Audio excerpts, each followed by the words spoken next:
wasiirka haweenka wasiirka dekedaha gudoomiye ku-xigeenka baarlamaanka federaalka Soomaaliya taliyaha booliska Soomaaliyeed mas'uuliyiinta wasiirada iyo xildhibaanada isugu jira iyo madaxda kale dhammaantiin assalaamu calaykum waraxmatullaahi wabarakaatuh bacda salaam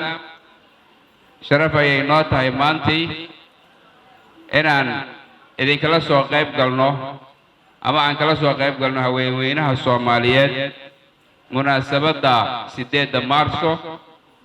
oo runtii ah munaasabad anaga agteena ku weyn aan fahmi karno macnaha iyo mugga ay xambaarsan tahay walaalayaal mudanayaal iyo marwooyin maalintan waxa ay ka dhigan tahay udug iyo iftiin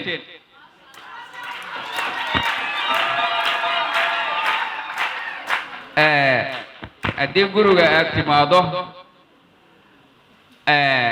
waxaad dareemaysaa haddii maamo ay joogto udugaad dareemaysaa iftiinaad dareemaysaa sidoo kale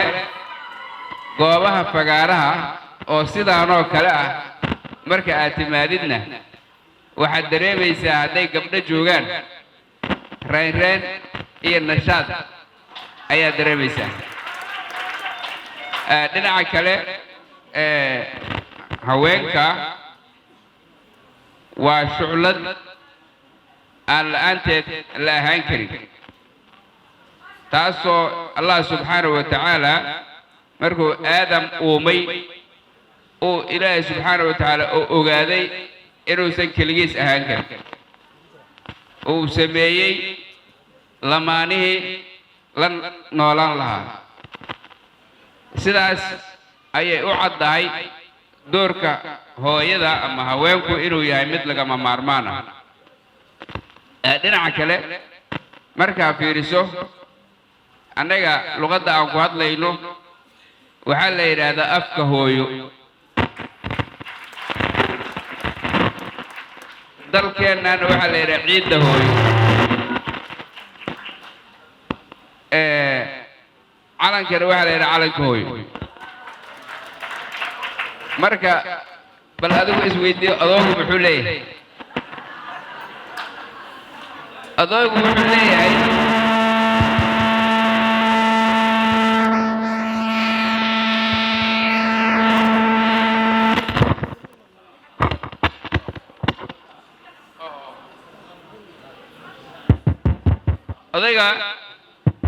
odaygu wuxuu leeyahay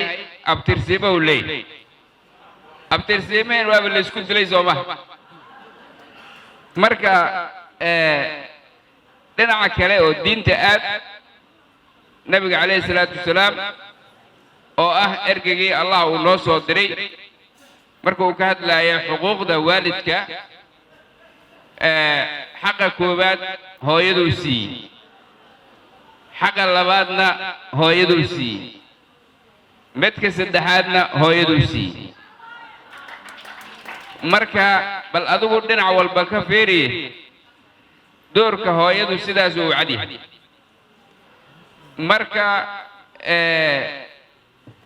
marka dhinac kale sii fiiriye haddana ragga iyo dumarka waxaa la og yahay inuu dumarku badan yahay marka waxaa la yidhaahdaa majority rules the minority taasna waa saasay u caddahay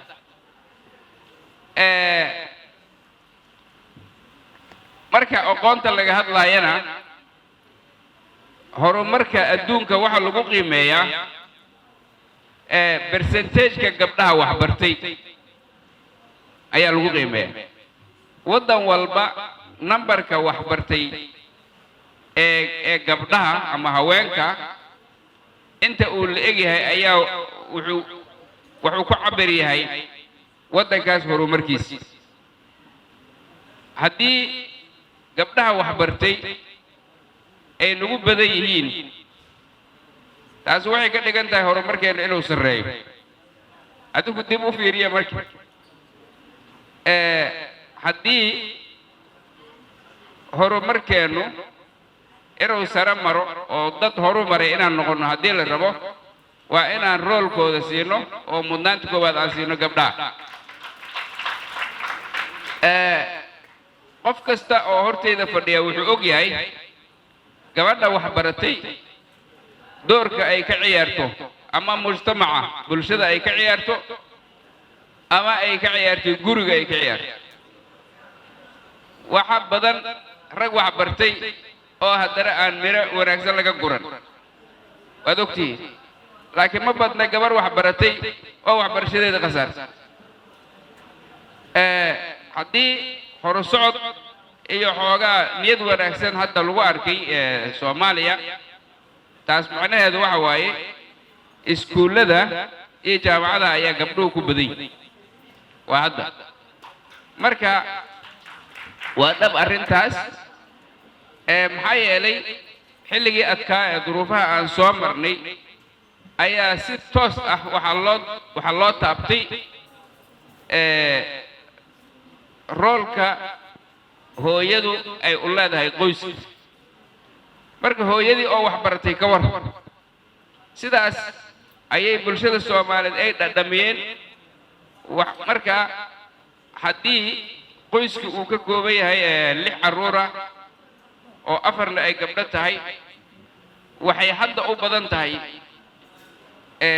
in inta badan gabdhuhu ay wax bartaan macnaheedu ma aha in waxbarashada la isla geeyo laakiin saaqidaad ayaa u badan wiilasha u badan macnaheedu in waxbarashada ka saacidaan ay ka saaqidaan marka taas hadda rajada kaliya oo aan haysanaa ay tahay maadaama gabdhihii loo ogolaaday inay wax bartaan ayaguna aysan fursadaas qasaarinayn oo ay ka faa'iideysanayaan rajadu marka halkaas ay noogu fiican tahay horumarkeenu waa dhow yahay waa intaasoo loola sii dhowaado hooyada roolkeeda marka Ilaahay subxaanahu wa ta'aala ayaa sidaas u siiyey rool weyn annaguna maanta waa ugu hambaleynaynaa roolkooda ama doorkooda ugu hambaleynaynaa aad iyo aad ayaan ugu faraxsanahay maanta inaan idin kala soo qayb galno wabillahi tawfiiq wassalaamu calaykum waraxmatullahi wabarakaatuh